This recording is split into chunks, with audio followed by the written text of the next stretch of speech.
السلام علیکم ورحمۃ اللہ وبرکاتہ۔ الحمد للہ وکفى والصلاة والسلام على عباده الذين اصطفى أما بعد أعوذ بالله من الشيطان الرجيم بسم الله الرحمن الرحيم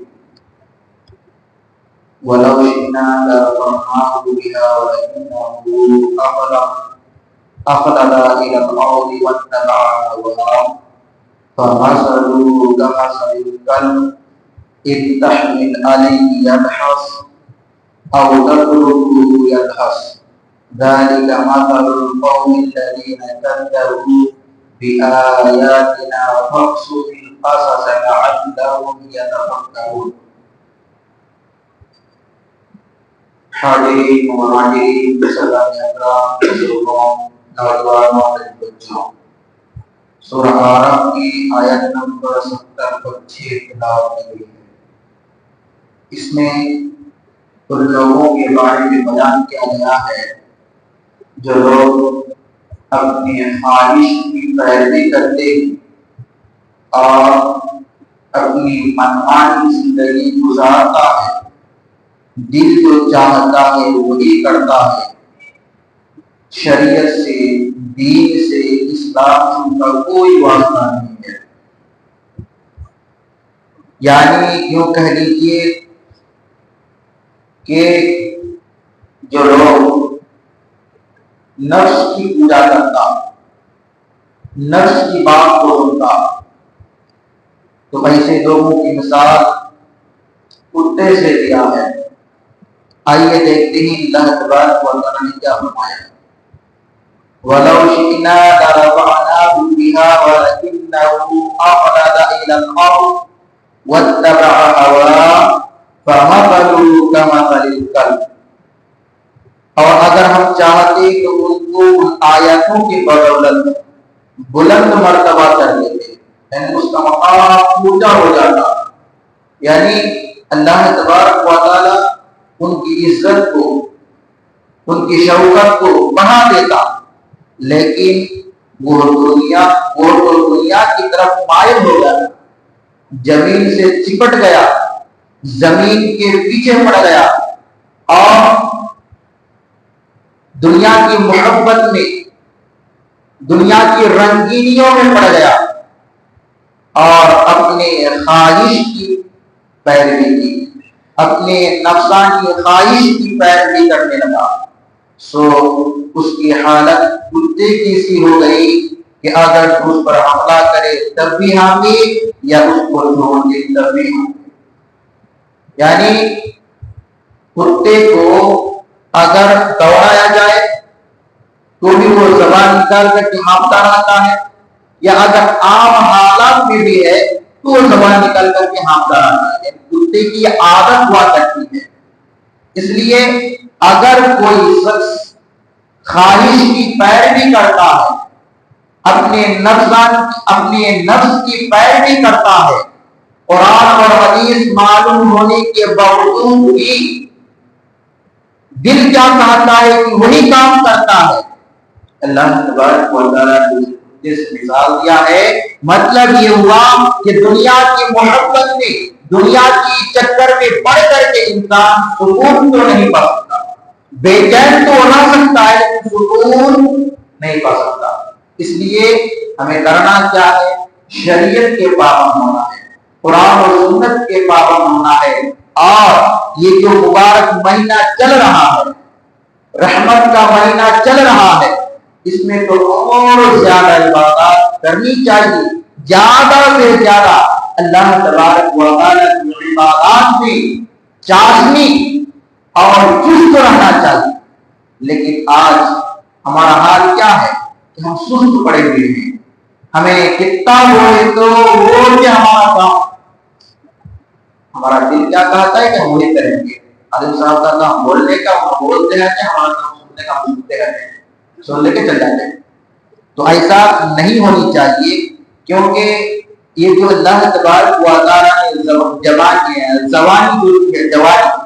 اور یہ جو عمر اللہ تبارک و تعالیٰ نے دیا ہے، فالقیامۃ للہ تبارک و تعالیٰ اس کے بارے میں پوچھے گا۔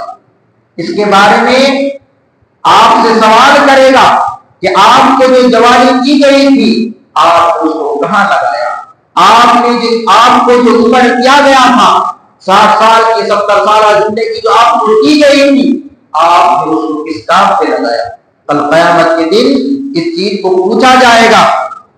اور حضرت حفصہ بن سیرین رحمہ اللہ سے مروی ہے، وہ فرمایا کرتی تھی کہ اعلموا یا معاشر الشباب اعلموا فإنما الامل للشباب، نوجوانوں عمل کرو، نوجوانوں عمل کرو، بے شک اصل عمل تو جوانی کا ہے۔ دیکھیے غور کرنے کا مقام ہے کہ اصل عبادت کس نے کہا ہے؟ جوانی کی ہے، یعنی عمل جو ہم کریں گے اصل عمل جو عمل ہے وہ جوانی کے عمل ہے۔ ہم نے جوانی میں کتنا عمل کریں گے کہ اللہ تبارک و تعالیٰ کے دربار میں اللہ مقام کیا ہوگا۔ اسی طریقے سے اور ایک حدیث جو کہ آپ بارہا سنتے رہتے ہیں کہ کل قیامت کے دن اللہ تبارک و تعالیٰ کچھ لوگوں کو اپنے عرش کے سائے تلے جگا دے گا، کچھ خوش نصیب لوگ ہوں گے اللہ تبارک و تعالیٰ ان کو جو ہے اپنے سائے کے تلے جگا دے گا۔ ان میں سے ایک وہ شخص ہوگا وشاب النشا کی عبادت ربی، وہ نوجوان جو جوانی میں اللہ کی عبادت، جوانی میں اللہ کو راضی کیا، جوانی میں عبادات کیا، اللہ تبارک و تعالیٰ اس نوجوان کو بھی کل قیامت کے دن اپنے عرش کے سائے تلے جگا دے گا۔ اسی طریقے سے اسی روایت کے اندر اور ایک چیز اور ایک آدمی کے بارے میں کہا گیا ہے کہ وَرَجُلٌ ذَكَرَ اللَّهُ خَالِيًا فَفَاضَتْ عَيْنَاهُ، اور وہ آدمی جو تنہائی میں اللہ کو یاد کیا اور ان کے دونوں آنکھ بہ پڑے، یعنی رویا، گڑ گڑایا اور اللہ تبارک و تعالیٰ کی عبادات کی اور اللہ تبارک و تعالیٰ سے کہا کہ اللہ ہم نے گناہ کیا ہے، ہمارے خطاؤں کو معاف عطا فرما، ہمارے گناہوں کو معاف عطا فرما۔ ایسا اللہ تبارک و تعالیٰ کے ساتھ رویا، گڑ گڑایا اور ان کے دونوں آنکھ بہ پڑے۔ تو یہ کتنی بہترین اور کتنے بہترین وہ لوگ ہوں گے کہ اللہ تبارک و تعالیٰ قیامت کے دن اسے جو ہے اپنے عرش کے سائے تلے جگا دے گا۔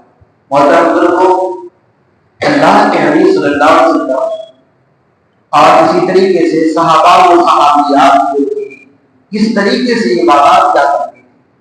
اللہ کے نبی صلی اللہ علیہ وسلم کے بارے میں آتا ہے کہ جب آپ تہجد کے لیے کھڑے ہوتے تھے تو آپ کا پیر مبارک پھول جایا کرتا تھا، پیر میں سوجن آ جایا کرتے تھے، موٹا موٹا پیر ہو جایا کرتا تھا۔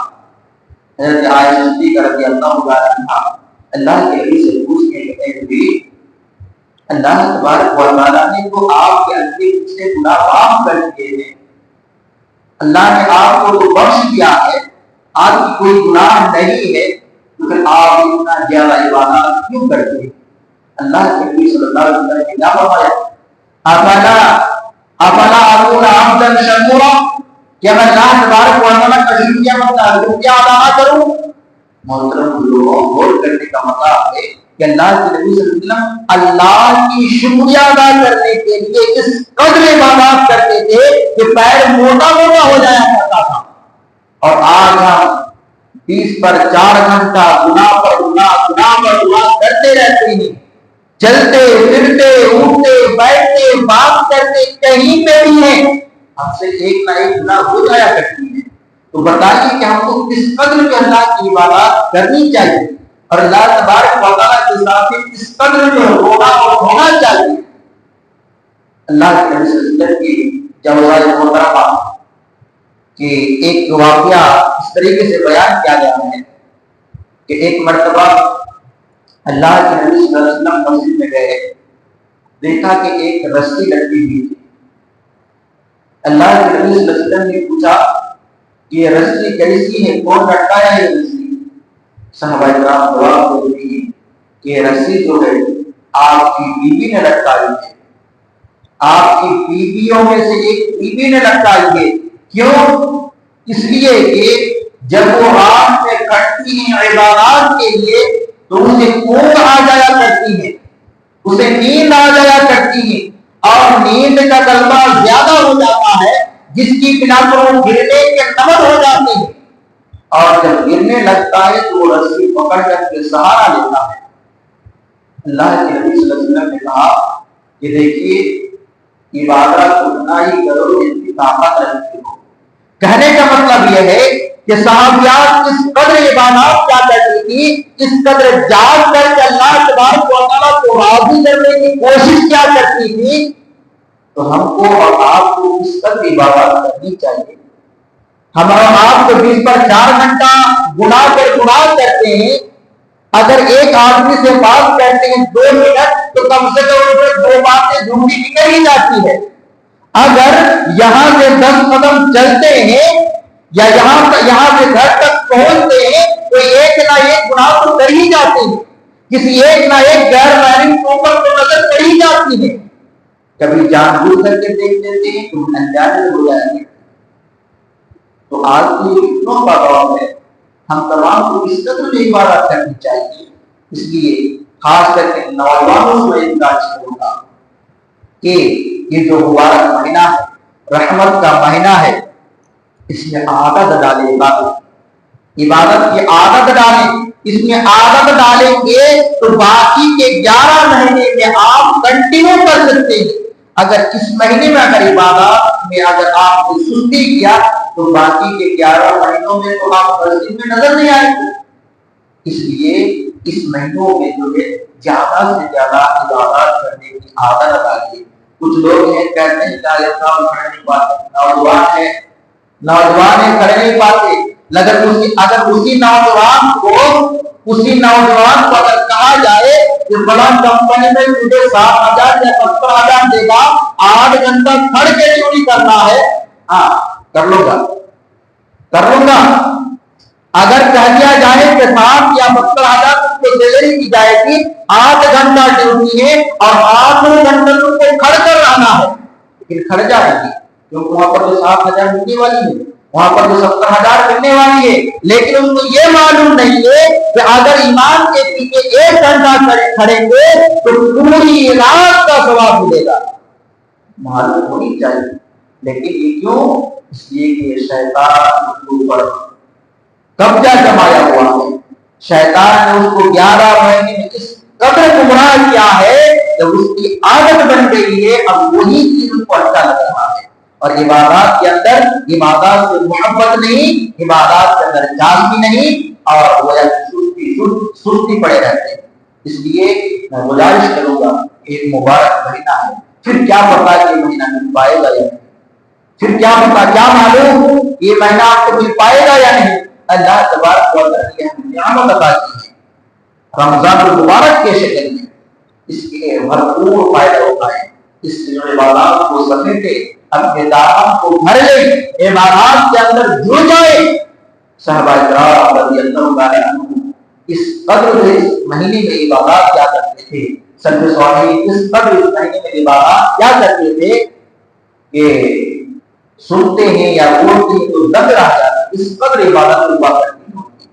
تو ہم تمام کو اور زیادہ کرنا چاہیے، اس لیے کہ ہم قدم قدم پر گناہ کرتے ہیں۔ اللہ تبارک و تعالیٰ سے معافی مانگے تو وہ استغفار کرے، قرآن کی تلاوت کرے، اللہ تبارک و تعالیٰ سے دعا کریں، اللہ تبارک و تعالیٰ ہم تمام کو عبادات کے اندر چاشنی پیدا کرنے کی توفیق عطا فرمائے۔ یا اللہ ہم تمام مسلمانوں کو ہدایت کے راستے پر چلنے کی توفیق عطا فرمائے۔ یا اللہ ہمارے خطاؤں اور ہمارے گناہوں کو معاف فرما۔ یا اللہ ہم گناہگار خطاکار ہیں، یا اللہ جو بھی ہم پوری عبادت کرتے ہیں اللہ ہماری عبادتوں کو قبول فرما۔ یا اللہ ہمارے نوجوانوں کو صحیح سمجھ عطا فرما۔ یا اللہ وہ دین سے جڑنے کی توفیق عطا فرما۔